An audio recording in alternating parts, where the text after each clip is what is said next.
So Kaius, welcome. Thank you.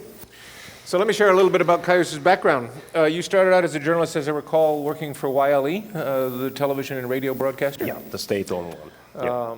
And then moved on to Helsingin Sonomat as a foreign journalist and foreign editor. That's right. Went off to Afghanistan. And for that work in Afghanistan, you won the Bonnier Journalism of the Year Award in 2002. He was what I like to think of as a Swiss Army knife journalist in Afghanistan. You were there as a multimedia journalist. Adam Ellick is here. He had to actually carry a heavy camera in 2002. It wasn't the one you can carry in your pocket today. Yeah. So congratulations on that work. You became editor-in-chief in 2013. That's right. Correct? Yeah. Great. Well, congratulations and welcome here tonight. Thank you. Thank you. Great honor. And this has been great, just like thank you for everyone to come to Helsinki or Espoo, where we are now. It's just like fascinating to have this, so prominent, bunch of people in our country. Yeah. Well, thank you. It's been a great time. At least I've had a great time, and I hope everyone here has as well. Interesting in looking at Finland and looking at the publishing market, it's obviously it's a smaller population, 6.5 million people. If I have the 5.5. Yeah. Yeah. Even less. Yeah. Even less. Yeah. Which is a comparatively small market, and interestingly. In a sense, that presents its own unique challenges as a publisher in the digital ecosystem. There really wasn't the opportunity for you. I mean, The Guardian, for instance, went from a 250,000 circulation newspaper to, an English language news brand around the world. Obviously, not something that was something that you could pull off. But you have actually managed to, I think, navigate the digital landscape quite well. As I recall, you have Finland, by the way, a couple of key facts. World Press Freedom Index #1. Congratulations for that.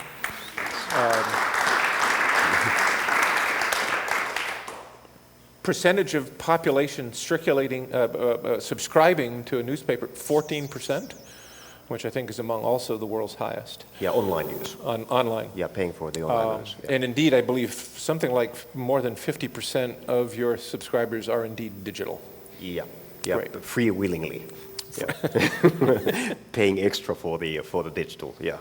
So tell me a little bit about. We had an interesting conversation earlier today with a group about paywall strategies, and we talked about just about everyone's, but your own. Let's go into that. Tell us a little bit about the approach you've taken and how you feel you're doing and what you've learned along the way. Well, the newspaper itself, it's 125 years old, and it has got the same efficiencies and same deficiencies as many other traditional newspapers, and so it's kind of a twofold era for us. It's the media sales is not exactly the best at this point. Subscription sales is going quite strongly, and so that's a positive sign.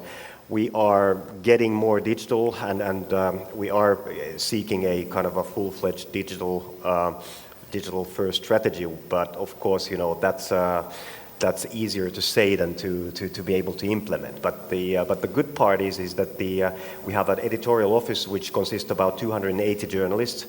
Quite strong operations in the having correspondence from Beijing to Washington and things like that. So what we are actually trying to seek is to make really everyone produce as much digital as possible. So we are trying to develop the paper, but at the same time we are seeking growth in digital. So quite simple actually. We're very much the same what is happening all around and what many of you are doing.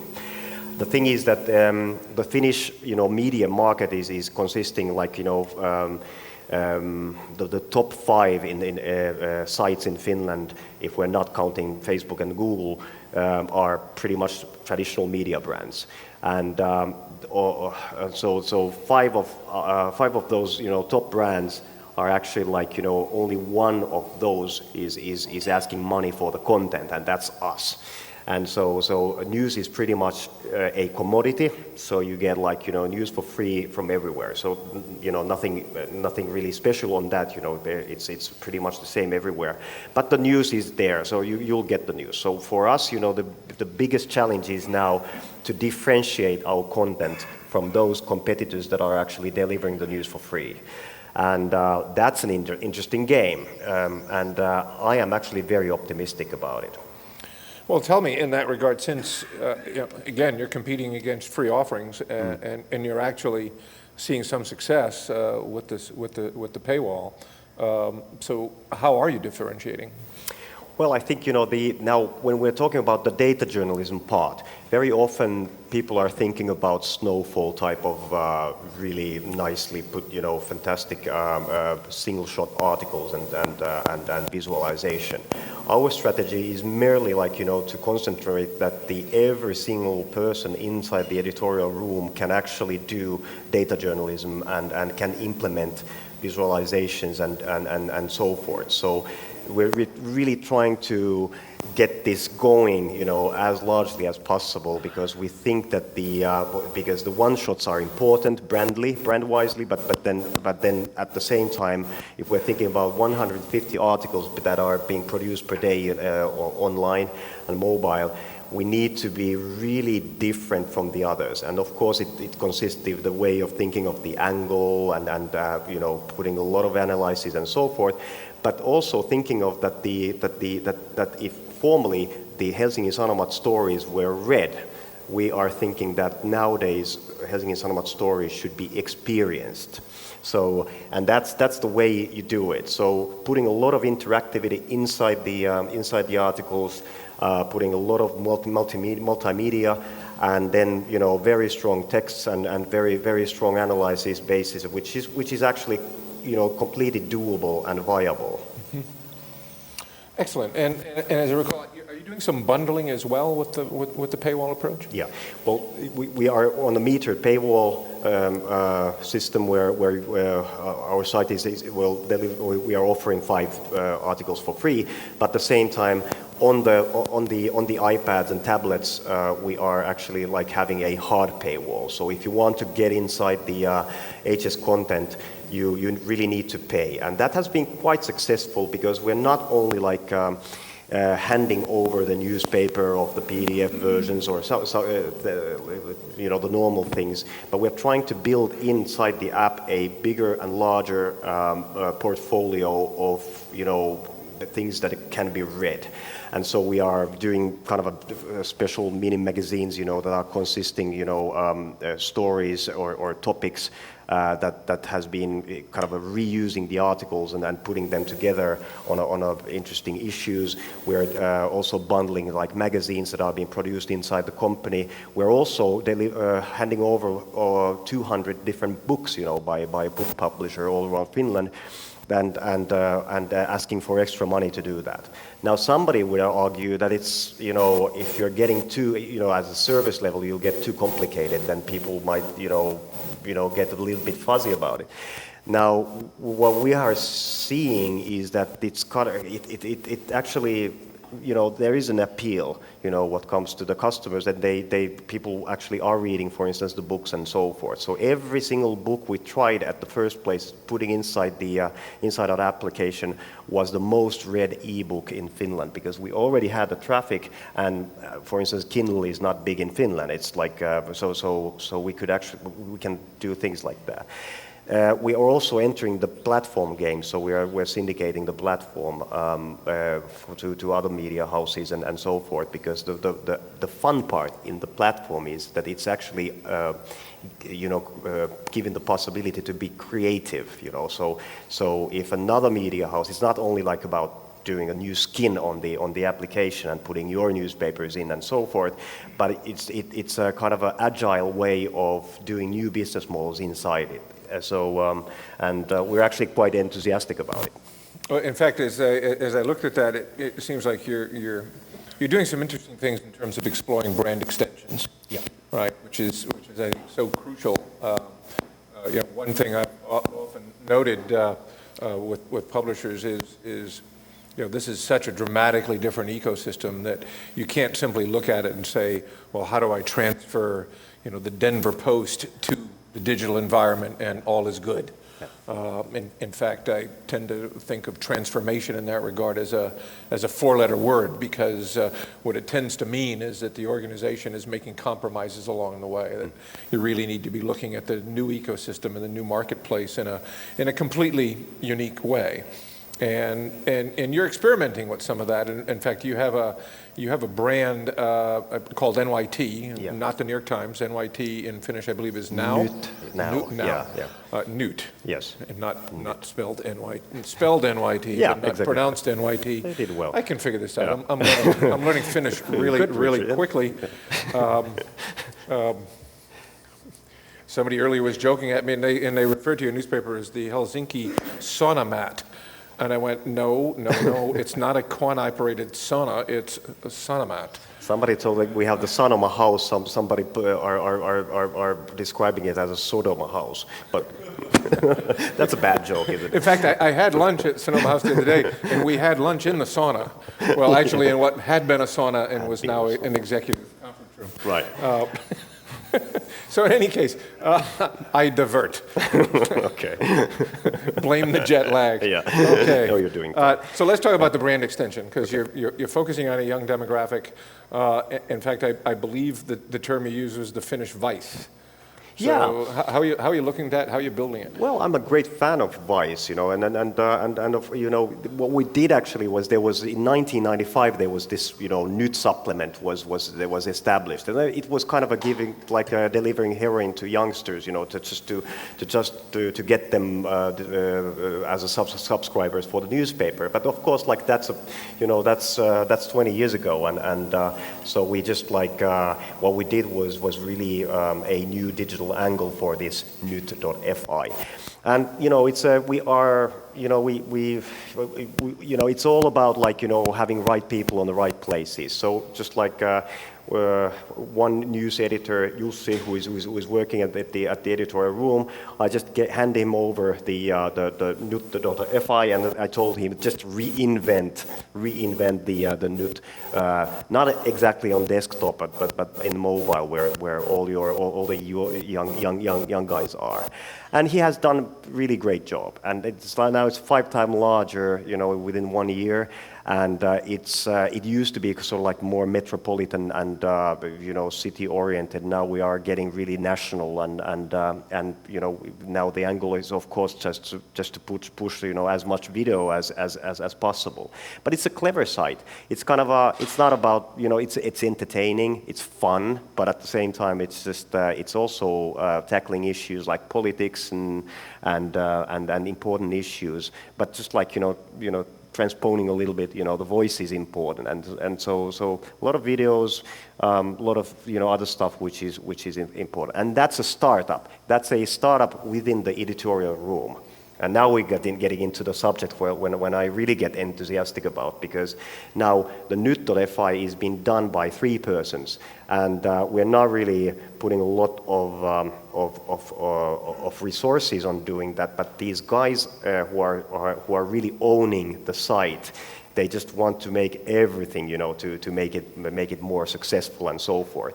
So the most important thing is actually, and this is sort of like a psychodynamical test bed, just like how viral they can get, within the editorial room. And they are doing a fantastic job, because they are just like running around and trying to get, here and there people to actually, come and contribute for the site. And that's part of the success, because they are doing everything differently than we have used to. In fact, I'm going to turn to the audience for questions in a minute, but one more before I do. I think, as all of us know, one of the trickiest challenges for a traditional organization in this space is, how do you evolve the culture? How do you change the culture? And understandable, this is hard. You've been in a business that's operated in largely the same way for years and years and years, and then all of a sudden you're asking folks to think outside the box, which doesn't happen with the snap of the fingers. And you used a phrase which I thought was quite interesting, and you said that you unmanage your staff. So explain that to me. Well, this is an unconference. Sounds kind of googly. So you will have to unmanage, No, it's like, we have Esa here, just like we have Esa, he's the smartest guy, I'm just like managing, but he's the guy who is making the difference. And so Esa, for instance, is running the data journalism desk, and he's the genius one. And so, I need to unmanage. I need to, put myself together and not manage too much, because otherwise those guys are not inventing anymore anything. So it's really like that's another startup that we have inside the editorial room. That these guys are actually like, inventing all the time new stuff, scalable stuff, interesting, new business models and things like that. And more I unmanage, better it gets. So that's the thing. But of course you have to manage, it's not about like, just like, we're actually like, we were managing so much that somebody, when you were mentioning Kim Jong-un, somebody at the editorial room said that it's like, okay, now the editor-in-chief is coming, this is Pyongyang Consulting. So we had this nickname for quite a while, we had a restructuring of the newsroom, and we had unfortunately layoffs as well and so forth. It hasn't been easy. But luckily we have these people who are really, changing the culture, and of course, that's manageable, but it's not manageable by Pyongyang Consulting way. It's really has to come bottom up. But that's no news. But for instance, like a good example is Kalle Koponen, who is our former correspondent. He used to work in Moscow, and then he was 4 years in Stockholm. And then he just like, he also was editor at the Metropolitan section for quite a while. And then he just like, had a complete turn over. He thought of like, I want to become a photographer. And he did. He started to work as a photographer and very, very good in that. And now, when we had all these restructuring, and we placed him inside the desk as a reporter, because we knew that he can be really the one-man band, and he was devastated because he thought like, this is not really the thing which he would like to do, because he would like to be the photographer, not really a reporter who is doing other things. But then I said to him, you can be the Nick Christoph of Finland.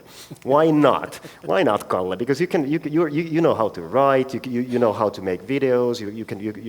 You know how to make fantastic still photos that are award-winning as well. So eventually, he has created and reinvented himself. And now what is interesting, now he's, one-man startup within the editorial room. So that's the third startup we are having. And it's interesting because we are just like putting nearby him people who would be a little bit like him, and know how to make photos, really, writing good stuff and so forth. And those guys are doing incredible job, and they are doing just like unbelievable things, which is like which is really shaping the way we have used to work, and again unmanaging. Mm-hmm. One of the tricks in today's environment is obviously there's a tremendous need for innovation, which means taking risks, which means that mistakes are going to be made, failures are going to happen. And one of the challenges is building a culture that can actually accept that, right? And traditionally, corporate cultures don't. In fact, corporate cultures were designed for a completely different purpose. Corporate cultures were designed for efficiency, consistency, risk aversion. Almost complete the reverse. So given that, how do you manage for that? How do you create a culture that can accept the need to take risks and in a reasonable degree the acceptance of mistakes and failure? Well, I think it's a survival game. So if we want to have like another 125 years, you have to just like change. So security lies in change. If I'm worried about some journalistic entities, in Finland and elsewhere, they are those where nothing happens, because they're gonna die. I mean, that's imminent. Or they will be soaked in by there will be a lot of change, and there will be actually in the Finnish landscape there's a very strong, for instance, a regional press, and some of those guys are doing a fantastic job. Some of the newspapers are really not, changing enough, and there will be consolidation and things like that happening. And so I think, to be able to sustain the pressure and to sustain the agony, which change is eventually, also creating, just have to sort of like understand that it's evident. You just have to change. But of course, like change management, that's the word, and sometimes we are successful, sometimes not. If you do not ask me, do ask my staff, because there would be probably like 50 different answers, Pyongyang Consulting would be one answer. there would be, people be quite okay with the change. So it's really, it's not easy, but it's evident. You just have to do it. I was just looking to make sure no one was falling asleep. I'm so sorry. Questions from the audience. Where's that microphone? Mr. Koslin, we'll bring it over to you.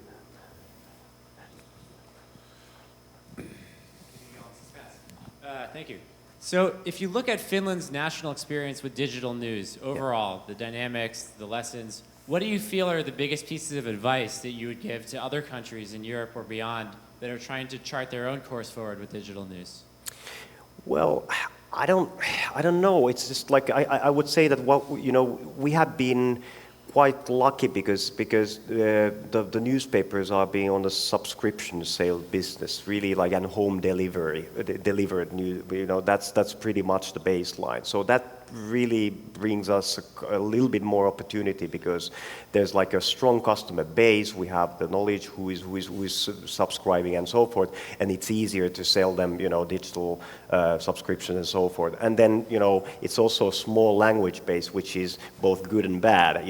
It's kind of a, it's a little bit, it's a little bit peculiar market. At the same time, it's a very small market, which is on the other hand kind of a challenging. What are the biggest things? I would say that really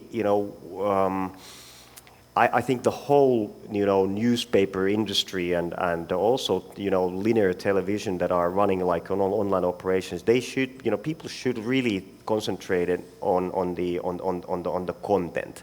And yeah, we can cry out loud about the content is king, yeah, well, that's fine, but what kind of a content is king? And so really to be able to think how to get best out of it, and I don't know if I have an answer, if everything what we're doing is going to take us to the great leap forward to the digital, but I think really thinking thoroughly how you can use the digital as it best, because and I think many of you have most probably like better answers than I do, but I think this is marvelous time and fantastic time, because nowadays journalists can have so many storytelling possibilities that we should actually enjoy. We should really, I mean, there's so much room for creativity.